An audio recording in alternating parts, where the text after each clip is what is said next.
Shalom, selamat pagi Bapak Ibu semuanya. Pada hari ini kita boleh sama-sama kembali lagi ke tempat ini untuk kita boleh sama-sama mendengar kebenaran firman Tuhan. Tapi sebelum itu mari kita mau sama-sama berdoa. Bapak yang baik, terima kasih buat hari ini, terima kasih buat kebaikan-Mu, anugerah-Mu dalam kehidupan kami. Kami mengucap syukur Tuhan karena kasih setia-Mu dalam kehidupan kami yang selalu baru setiap hari. Untuk itulah Tuhan, pada pagi hari ini kami siapkan hati kami untuk kami boleh bersaat teduh Tuhan, mendengarkan firman Tuhan. Berbicara bagi kami sekalian Tuhan, sebab kami siap mendengar firman-Mu, dan biar firman-Mu menjadi rema dalam kehidupan kami dan boleh bertumbuh di dalam hati kami ya Bapa. Dan kami boleh menjadi pelaku dari kebenaran itu, firman itu sendiri ya Bapa. Terpuji nama-Mu Tuhan Yesus. Di dalam nama Tuhan Yesus kami siap mendengar firman Tuhan. Haleluya, amin. Shalom Bapak Ibu semuanya. Senang sekali pada hari ini kita boleh sama-sama mendengar kebenaran firman Tuhan yang boleh kita sampaikan, yang boleh kita praktekkan dalam kehidupan kami. Firman Tuhan hari ini yaitu berjudul sikap hati yang benar, yang saya ambil di dalam Matius 8 ayat 19, yaitu tentang kisah seorang perwira di mana ada seorang hambanya yang sakit dan perwira itu mencari Tuhan Yesus untuk Tuhan Yesus boleh menyembuhkannya. Tetapi yang sungguh menariknya adalah di sini bahwa perwira tersebut tidak menyuruh Tuhan Yesus untuk datang ke rumahnya, tetapi perwira itu bilang bahwa Tuhan, Engkau tidak perlu datang ke rumahku. Kalau bahasanya sehari-hari saya boleh sampaikan yaitu, Tuhan, Engkau tidak perlu datang ke rumahku, tetapi Engkau sampaikan saja itu. Dari sini saja Tuhan bahwa hambaku tuh sembuh, kata gitu. Dan pasti hambaku tuh sembuh kalau dalam bahasa sehari-harinya seperti itu. Dan lalu Tuhan Yesus berkata seperti ini dalam Matius 8 ayat 13. Lalu Yesus berkata kepada perwira itu, pulanglah dan jadilah kepadamu seperti yang engkau percaya.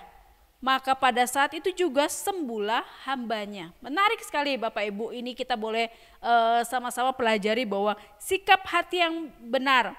Jujur saja dalam kita manusia selama kita masih hidup pasti permasalahan, pergumulan, segala sesuatu pasti datang dalam kehidupan kita, betul? Ya nggak mungkin kita bisa bilang bahwa nggak mau, saya nggak mau ada masalah, nggak mau, saya nggak mau ada sakit penyakit, saya nggak mau ada begini dan begini. Tidak mungkin Bapak Ibu, selama kita hidup pasti hal tersebut ada dan terjadi dalam kehidupan kita. Nah sekarang permasalahannya, pada saat hal itu tersebut terjadi dalam kehidupan kita, bagaimana kita bisa mengatasi permasalahan tersebut? Firman Tuhan katakan di dalam Yeremia 17 ayat 5, terkutuklah orang yang mengandalkan manusia, yang mengandalkan kekuatannya sendiri, dan yang hatinya menjauh daripada Tuhan. Di situ dikatakan terkutuklah orang yang mengandalkan manusia. Bapak Ibu, setiap kali kita mengalami masalah, sering kali kita tergoda untuk mencari orang lagi, betul? Untuk orang untuk membantu kita. Sering kali kita tergoda, bukan pertama kali pada saat kita mengalami masalah, kesulitan, bukan pertama kali cari Tuhan. Karena kita menganggap bahwa Tuhan itu sesuatu orang yang tidak kelihatan. Saya butuh orang yang kelihatan untuk menolong saya. Gitu loh. Justru kebalik.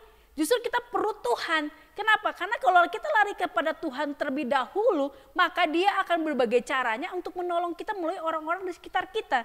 Tapi kita manusia masih mengandalkan kekuatan kita sendiri, masih mengandalkan kemampuan kita sendiri. Kita mencari apa? Kayaknya menurut saya si ini, si B bisa tolong saya. Seringkali seperti itu dalam kita menghadapi masalah gitu loh. Nah sekarang pertanyaannya, jelas-jelas firman Tuhan sudah katakan, kalau kamu mengandalkan manusia, pasti kamu gak akan dapat. Di sini dikatakan terkutuklah, terkutuk loh.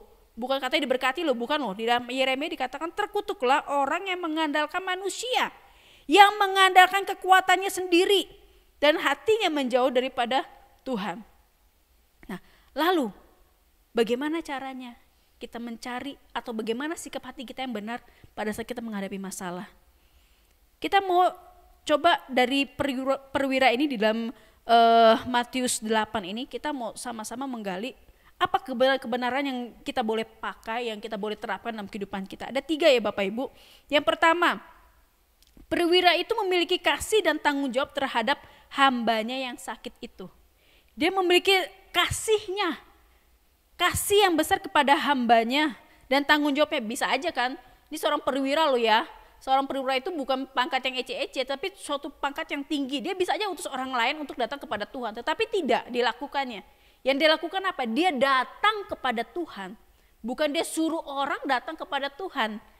Bayangin, ini seorang atasan, dia sendiri yang datang menghampiri Tuhan. Berarti apa? Ada kerendahan hati dalam diri dia. Gitu loh. Nah, selain hanya memiliki kasih, perwira ini memiliki kerendahan hati. Terbukti dengan ucapannya, Tuhan, aku tidak layak menerima Tuhan di dalam rumahku.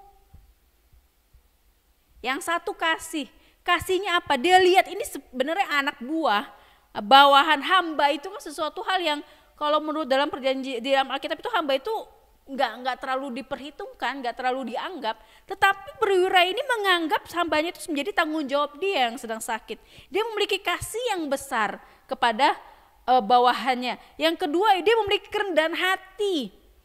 Bahwa seorang perwira mau dengan relanya menyamperi Tuhan.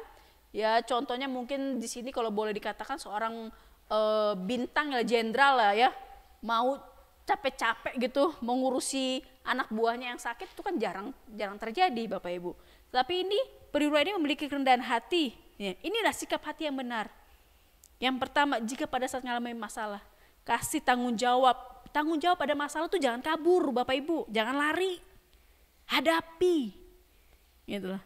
Jangan lari, jangan bilang, oh aku gak mau masalah, aku mau lari aja, aku mau kabur aja. Aku gak mau, tutup masalah gak boleh datang. Gak boleh ada sakit penyakit, gak bisa. Kita harus hadapi, jangan jadi pengecut. Jangan jadi pecundang, tapi hadapi masalah tersebut. Berat, susah, betul. Pernah gak Bapak Ibu bertanya sama Tuhan, Tuhan kenapa sih Tuhan izinkan masalah ini datang? Enggak kan? Seringkali kita datang sama Tuhan apa? Oh Tuhan tolong saya, Tuhan masalah ini, Tuhan susah, Tuhan mana solusinya, mana jalan keluarnya Tuhan, mana Tuhan tolong cepet-cepet ini selesai. Gak pernah tanya, Tuhan apa sih maksudnya Tuhan? Kenapa ya Tuhan kasih izinkan masalah ini terjadi dalam hidup saya? Apa sih yang ingin Tuhan saya belajar di dalamnya? Pernah gak tanya gitu? Enggak kan sama Tuhan? Padahal Tuhan tuh pingin kita belajar di dalamnya masalah. Masalah itu kecil. Untuk Tuhan kasih jawaban, untuk kasih misalnya Bapak Ibu butuh uang. Tuhan tuh yang punya segala sesuatunya kan Tuhan. Dengan satu patah kata aja dia bisa turunkan uang berapa ratus, emang kita gampang bagi dia untuk melakukan. Tetapi bukan itu. Yang Tuhan mau kita menang. Kita bisa bertumbuh, kita bisa dalam prosesnya itu kita bertumbuh gitu loh. Nah, miliki sikap hati yang benar, miliki kasih, miliki kerendahan hati. Ini dia. Pada saat masalah datang, kita kadang mau coba pakai kemampuan kita. Kita mau coba pakai kekuatan kita. Kita mau coba pakai kemampuan kita. Oh saya bisa, ini masalahnya gampang kecil. Kita enggak rendah hati cari Tuhan. Di bawah kaki Tuhan kita tangis sujud. Tuhan, I need you Lord. Tolong saya Tuhan. Saya butuh Tuhan untuk tolong saya. Kalau bukan Tuhan yang tolong saya pasti gak bisa. Gak ada jalan keluar Tuhan selain daripada Tuhan.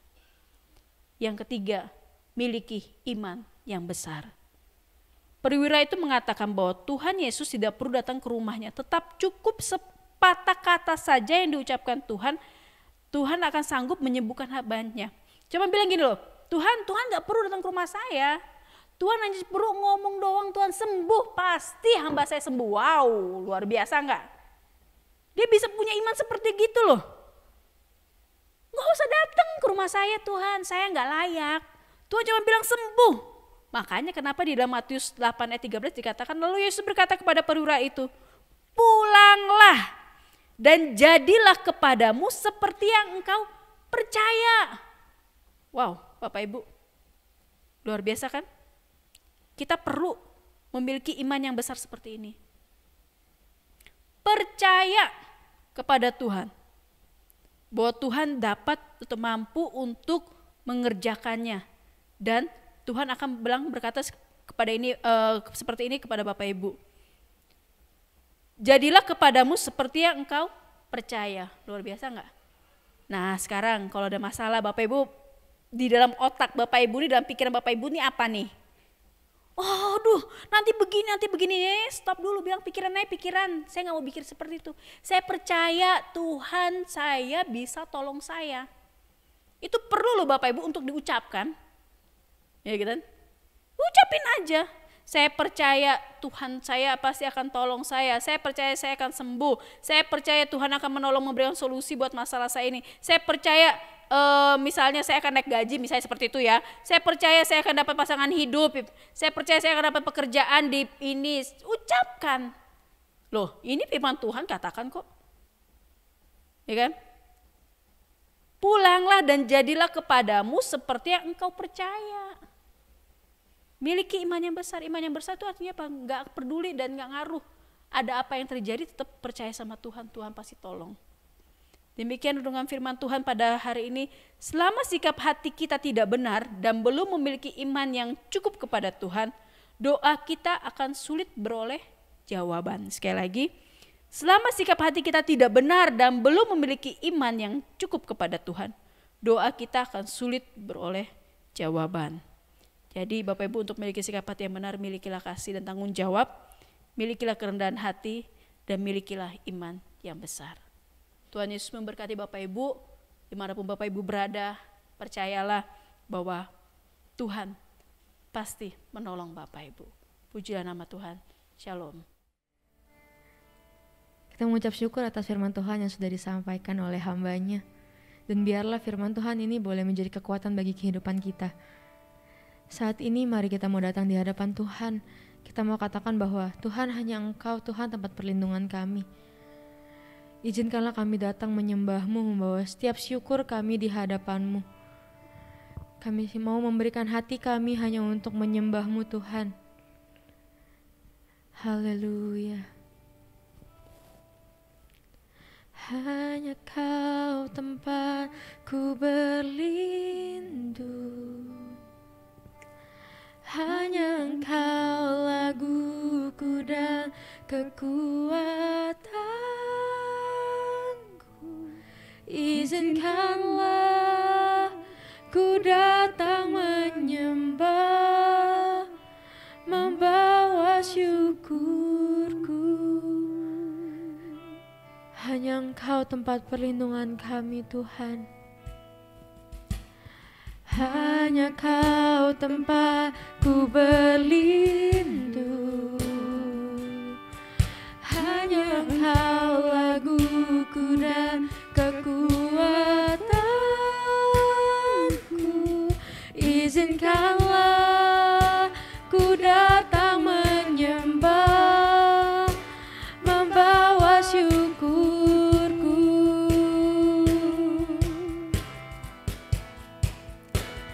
Sedalamnya hatiku Kau pun tahu, dan kasih-Mu tak jauh dalam jiwaku. Di dalam kesesakan, di dalam kemenangan, ku tahu Engkau selalu bersamaku. Haleluya. Mari nyatakan sekali lagi bahwa hanya Engkau perlindungan kami Tuhan. Hanya Kau tempatku berlindung. Hanya Engkau laguku dan kekuatanku. Izinkanlah ku datang menyembah, membawa syukurku. Sedalamnya hati kami, sedalamnya hatiku Kau pun tahu, dan kasih-Mu tak jauh dalam jiwaku. Di dalam kesesakan, di dalam kemenangan, ku tahu Engkau selalu bersamaku. Sedalamnya hatiku Kau pun tahu, dan kasih-Mu tak jauh dalam jiwaku. Di dalam kesesakan, di dalam kemenangan, ku tahu Engkau selalu bersama. Sedalamnya hatiku, sedalamnya hatiku, yes Tuhan,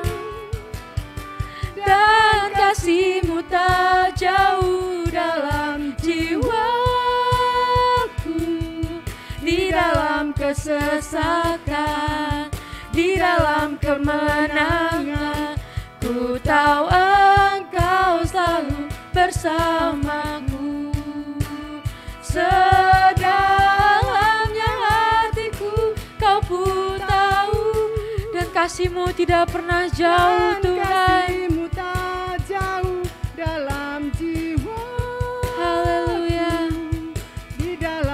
Di dalam kesesakan, bahkan di dalam kemenangan kami. Ku tahu Engkau selalu bersamaku. Kami tahu Tuhan, Kau bersama kami dalam setiap musim hidup kami. Di dalam kesesakan, bahkan dalam kemenangan, Kau selalu bersama kami. Sebab hanya Kau perlindungan kami, hanya Kau yang kami butuhkan. Kekuatan kami Tuhan, haleluya. Hanya kasih-Mu Tuhan yang kami perlukan. Terima kasih Tuhan, Sebab kasih-Mu cukup Tuhan.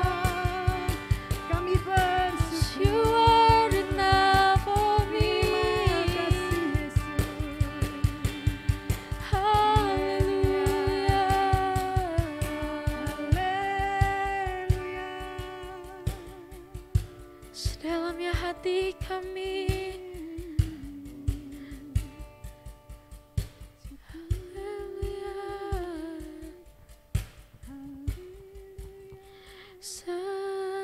Sedalamnya hatiku Kau pun tahu, dan kasih-Mu Kasih-Mu tak jauh dalam jiwaku.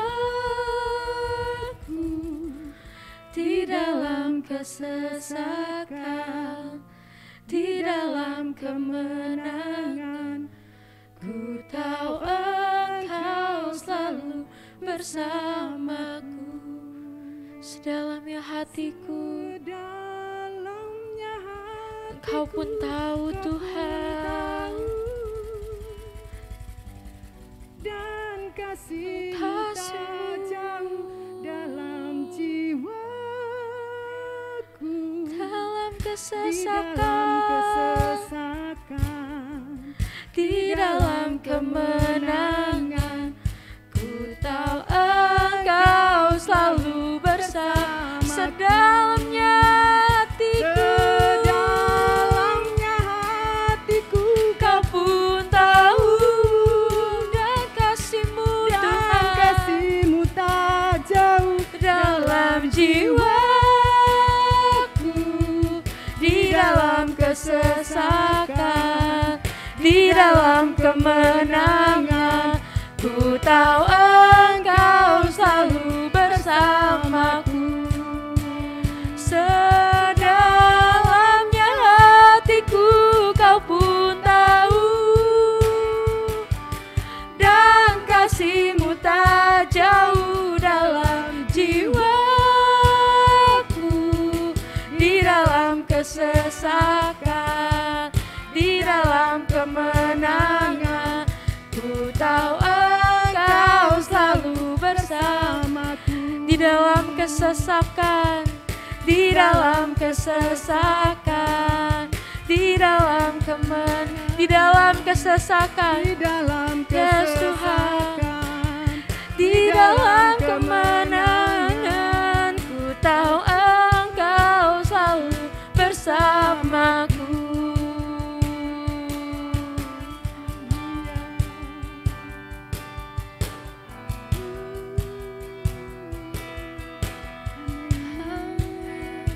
Sebab hanya Engkau Tuhan yang menjadi tempat jawaban kami. Hanya Engkau tempat kami berharap Tuhan. Haleluya.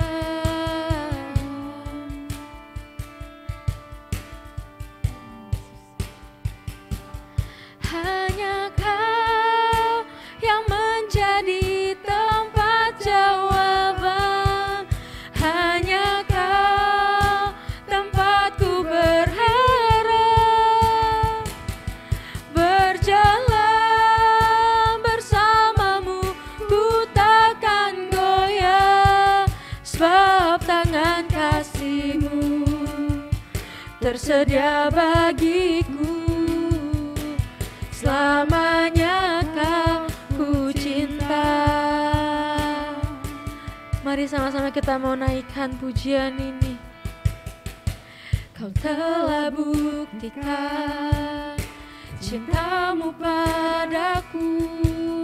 Kau membayarku dengan hidup-Mu. Ku bersyukur yang ada padaku. Semuanya milik-Mu. Ku persembahkan seluruh hidupku di mezbah-Mu. Hanya Kau Tuhan. Hanya Kau yang menjadi tempat jawaban. Hanya Kau tempatku berharap. Berjalan bersama-Mu ku takkan goyah.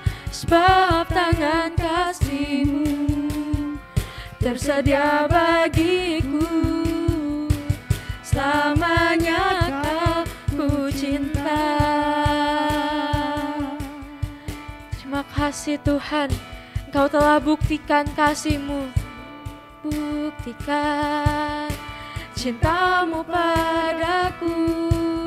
Kau membayarku dengan hidup-Mu. Ku bersyukur. Semua yang ada pada kami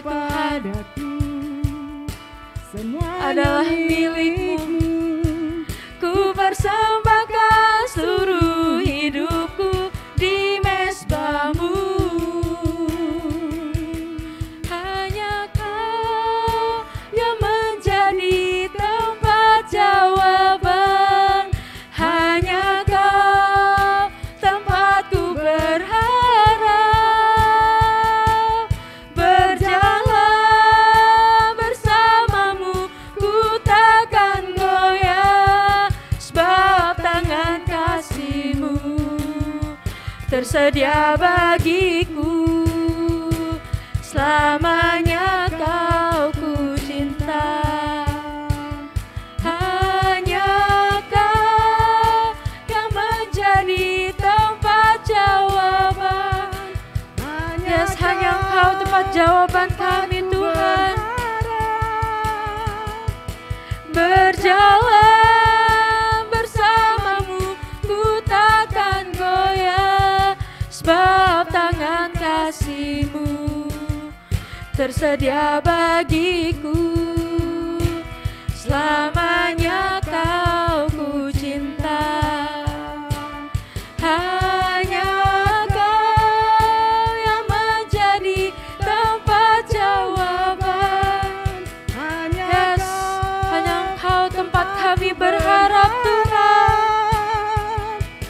Berjalan bersama. Yes, kami takkan goyah. Sebab tangan kasih-Mu tersedia bagiku. Selamanya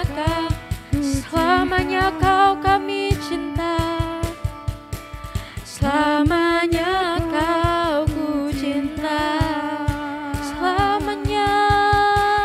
Selamanya Kau ku cinta. Haleluya. Benar Tuhan, hanya Engkaulah tempat pengharapan kami.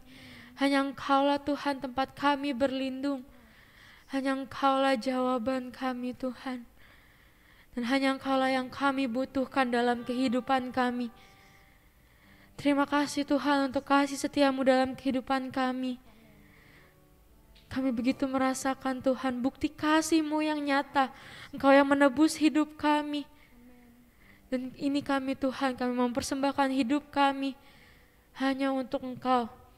Kami mau Tuhan hidup kami melakukan pekerjaan-Mu saja ya Bapa, melakukan panggilan-Mu, melakukan kehendak-Mu dalam hidup kami Tuhan. Berikanlah kekuatan bagi kami Tuhan, berikanlah kami hati yang teguh terus untuk boleh tetap berjalan bersama dengan Tuhan. Kami mau menyerahkan kehidupan kami ke dalam tangan-Mu Tuhan. Segala hal yang kami hadapi Tuhan, segala masalah yang kami hadapi, bahkan sakit penyakit yang kami alami Tuhan, setiap pergumulan juga Tuhan, kami bawa semuanya ke dalam tangan Tuhan. Kami percaya Tuhan yang akan menggantikannya dengan sukacita, dengan pengharapan ya Bapa. Kami percaya hanya Engkau saja Tuhan, hanya Engkau tempat pengharapan kami. Kami tidak akan goyah Tuhan. Biarlah ya Bapa, kehidupan kami terus menyenangkan hati Tuhan. Terima kasih Tuhan Yesus untuk hari ini. Kami mengucap syukur Tuhan untuk kesempatan yang Tuhan berikan kalau kami boleh datang kepadamu Tuhan. Terima kasih ya Bapa, kami menyerahkan semuanya ke dalam tangan Tuhan. Setiap pekerjaan kami, sekolah, studi kami, segala aktivitas kami serahkan semuanya ke dalam tangan-Mu Tuhan. Kami percaya Engkau yang akan menyertai kami, Engkau yang akan memberkati kami. Kami sudah berdoa Tuhan, dan kami sudah mengucap syukur pada hari ini. Hanya di dalam nama Tuhan Yesus, kami sudah berdoa. Haleluya. Amin.